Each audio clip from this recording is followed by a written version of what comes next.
Thanks for joining me here for part 8 of our series, and we're going to talk about inspections now. So you're under contract, we're processing the loan, everything's moving through, bags or your belongings are getting packed there at the house, and we're going to start doing inspections. So the very first thing that you'll do is work with your real estate agent to do a home inspection.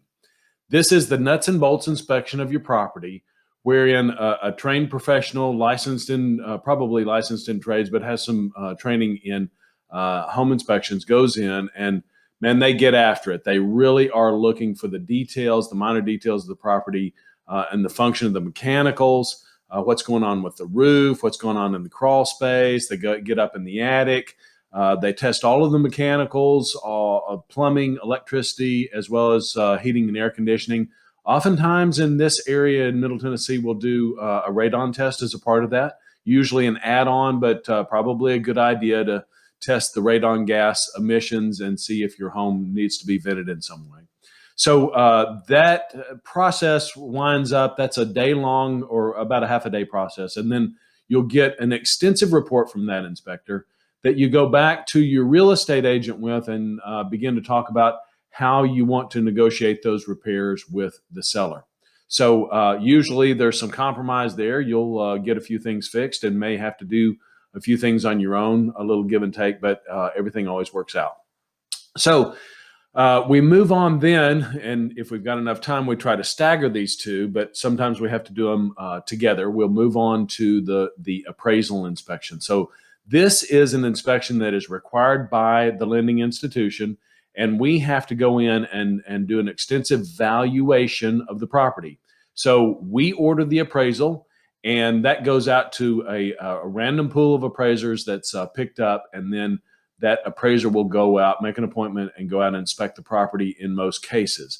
Now, in our current environment, we're kind of thick in the coronavirus situation here in the middle of the year in 2020, and so we're doing a lot of desktop appraisals and drive-by appraisals, where the appraisers are not doing technically a physical inspection of the property, although they may do a cursory measurement of the property.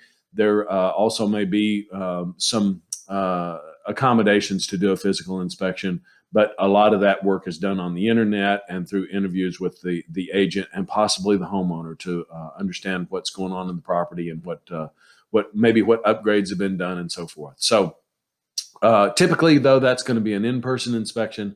And the appraiser is not assessing the technical condition of the home, the nuts and bolts, because that's already been done by the home inspector.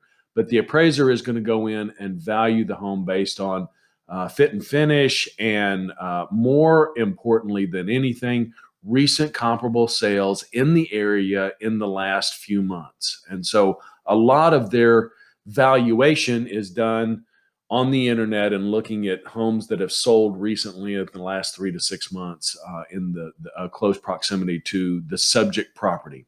So pretty technical inspections on both of those. You'll get multi-page reports. Home inspections can be pretty lengthy. Appraisals are typically 30 to 35 pages. And then we fold the appraisal into the loan process. We do not concern ourselves on the lender side with the home inspection. That's a very important piece of it, but not necessary for the loan approval. Two little ancillary inspections that I've already mentioned. One of them with the radon test is sometimes accompanies the home inspection, and then there will be typically a pest inspection too. It's not required except on VA loans.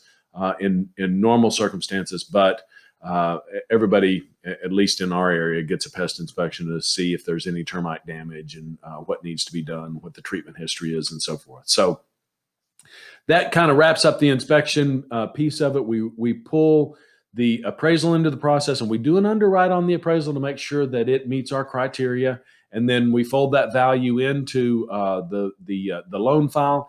If there is a discrepancy in value, if the value comes in lower on the appraisal than the purchase price, then there's a discussion about that. And there are some adjustments that we need to make either to the loan amount, which changes the loan to value, or there may also be a renegotiation of value or a renegotiation of the purchase price with the seller, between the buyer and the seller. So that's something that could happen in the process.